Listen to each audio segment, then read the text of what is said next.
Hello, I'm Tom Harmon, missionary to Durban, South Africa. We have a small church plant between the Matney family and our family called Faith Baptist Church in Winkelsproot. And in our church, we are averaging about 50 to 60 people. And most of the church, other than a couple people, most of them are brand new baby Christians that have just recently been saved in the last couple years. In fact, in the last 3 months, we've had 4 saved and 7 baptized.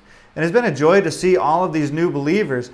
But the challenging part is they're all new believers, and they don't have much of a biblical background. They haven't been raised in church, or if they have, they've been raised in churches that don't teach and preach the Bible exactly how it's written.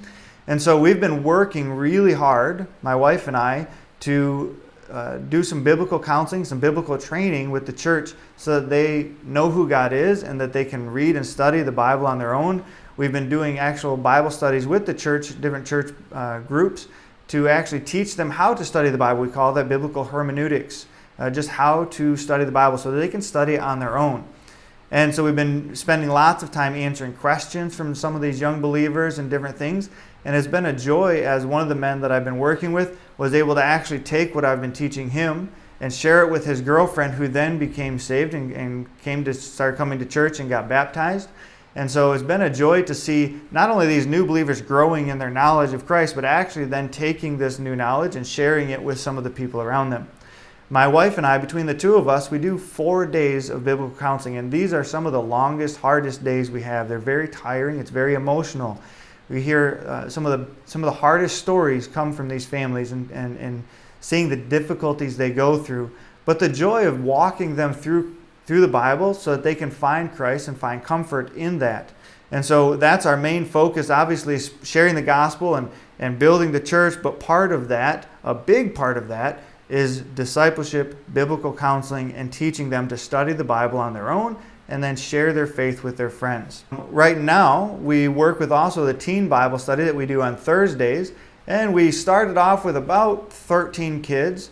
We're up to 20. We've been teaching them creation, been teaching them to trust the Word of God and how we can know the Word of God is true and sure and be certain of it, and how they can study the Word of God on their own and on how they can understand it and have a closer relationship with God. So this has been our focus. I want to share one difficulty that we do have, a new difficulty that's coming along that we're seeing as we're here, is the education level in South Africa is very low. And part of the schooling that they do is they force them to do this life studies course, which teaches them about homosexuality, about how to do drugs and different things like that. And this is a required course.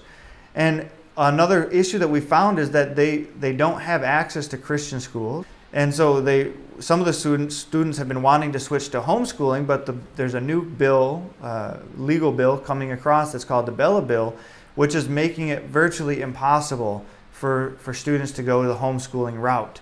And so parents are being stuck sticking their kids in secular schools that teach anything but the Bible, anything but the truth. And as we fight to teach the Bible, now we're going to be fighting to unteach some of the things that the public schools are teaching the kids. On top of that, we've been trying to find if there's any good resource for Bible colleges in South Africa, and we can't find any. So our kids that are aging out of the lower level schools and going off into colleges and universities, there's no good Christian college to send them to as well. This obviously is completely in God's hands, but it's just one of those things that we wanted to present to you to pray about. Thank you again for your prayer and support over the last several years, and just the opportunity to give you a quick update and to encourage you that we're seeing God work here, and just give you an idea of how to pray going forward. Thank you all. Bye.